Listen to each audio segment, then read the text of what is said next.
अभीरा अपनी गहरी सोच में आ रही होती है कि उसी दौरान वो टकरा जाती है दादी सास से। और भाई दादी सास से टकरा गई है और साथ ही पूरा परिवार भी था। जी हाँ, जैसे कि हम लोगों को पता है कि विद्या के साथ इतना बड़ा इंसिडेंट हो गया है, उस टाइम पे घर पे कोई नहीं था और अभीरा अब टकरा गई है, पूरे परिवार वाले वही थे।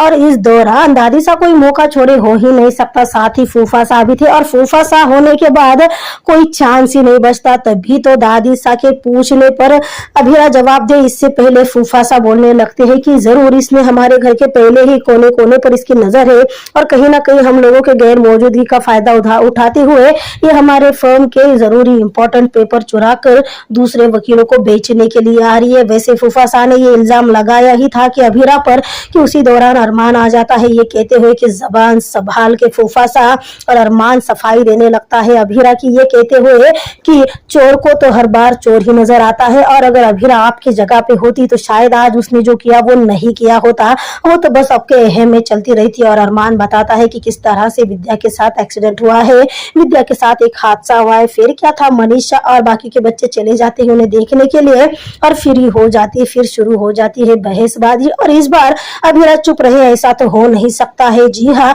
क्योंकि अरमान सामने आकर अभीरा से माफी मांगने की कोशिश करता है। वो कहता है कि मैं अपने परिवार की तरफ से तुमसे माफी मांगता हूँ, जिस पर दादी साथ चिल्लाने लगती है।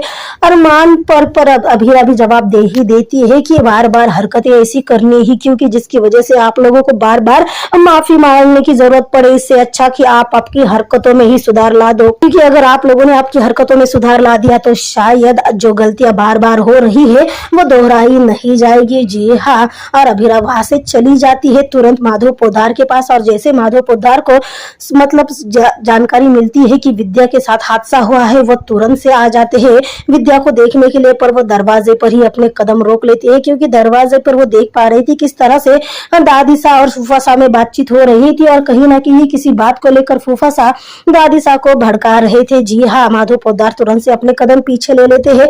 अभीरा कहते हैं कि पापा आप ऐसे कैसे कर सकते हैं, माँ तकलीफ में है और आप उन्हें देखने तक नहीं जाएंगे, no this is not fair. जिस पर माधव पोद्दार कहते हैं कि मुझे विद्या की फिक्र है पर इसका मतलब ये नहीं कि मैं दादी सा के सामने से जाऊंगा, मासा के सामने से जाऊंगा, क्योंकि मासा को अगर मेरी कमजोरी का पता चलेगा तो वो उसका फायदा उठा सकती है, जैसे उन्होंने इससे पहले अभीरा का फायदा उठाया था। जी हाँ, जैसे कि माधव पोद्दार और विद्या के रिश्ते को जोड़ने के लिए अभीरा को दादी सा ने मजबूर किया था कोर्ट में झूठी गवाही देने के लिए। और माधव पोद्दार को इसी बात का डर है कि कहीं जब उन्हें इस बात का पता चलेगा कि माधव पोद्दार को विद्या की ज्यादा फिक्र है, उसके बाद माधव पोद्दार को घर में वापस लाने के लिए दादी सा विद्या को टारगेट न बनाए, विद्या को मोहरा ना बनाए। अभी ये सब बातें तो ठीक है, बट जब अभीरा पूछती है कि आप जाएंगे कैसे माँ को मिलने के लिए, जिस पर माधव पोद्दार कहते हैं कि मेरे पास दूसरा रास्ता है। और माधव पोद्दार अपना दूसरा रास्ता अपनाते हैं। जी हाँ, अपना दूसरा रास्ता अपनाते हैं जो कि सीढ़ियों के जरिए था। जी हाँ, विद्या के खिड़की के जरिए, यानी विद्या जिस कमरे में रहती है उस कमरे की खिड़की से माधव पोद्दार सीढ़ी के जरिए चले जाते हैं जहाँ पर अरमान अभीरा के कोट को अपने पास लेकर सहार रहा था। और उसी दौरान माधव पोद्दार को देखने के बाद वो काफी शौक होता है और कहता है कि मतलब कुछ कहे इससे पहले माधव पोद्दार कहते हैं कि आवाज मत करना, मैं बस विद्या को देखने के लिए आया हूँ।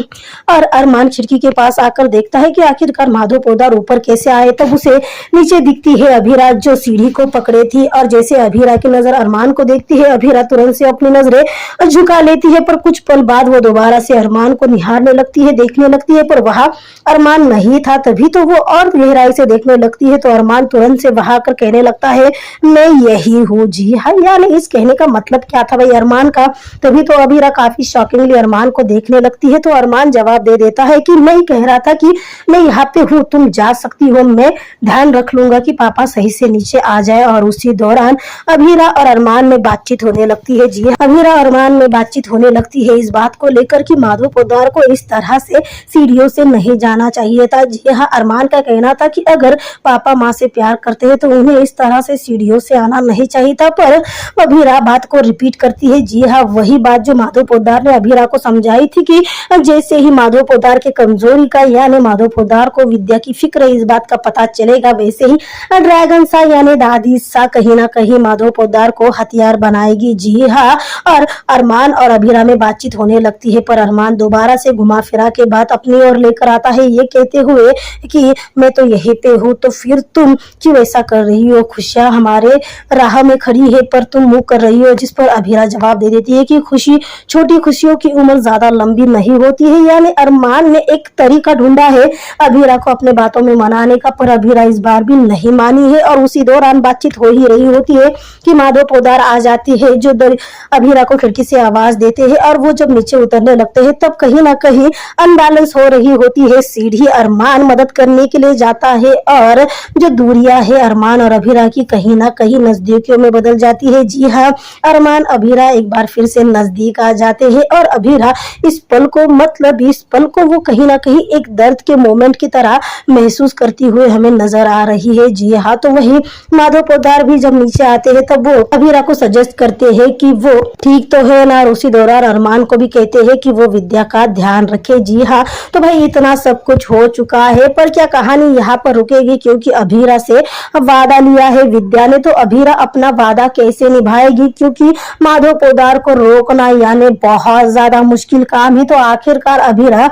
माधव पोद्दार को रोकेगी कैसी, ये सबसे बड़ी बात है। और कहीं ना कहीं यही वादा यानी विद्या को जो वादा दिया है, वादा नहीं दिया अभीरा ने, बस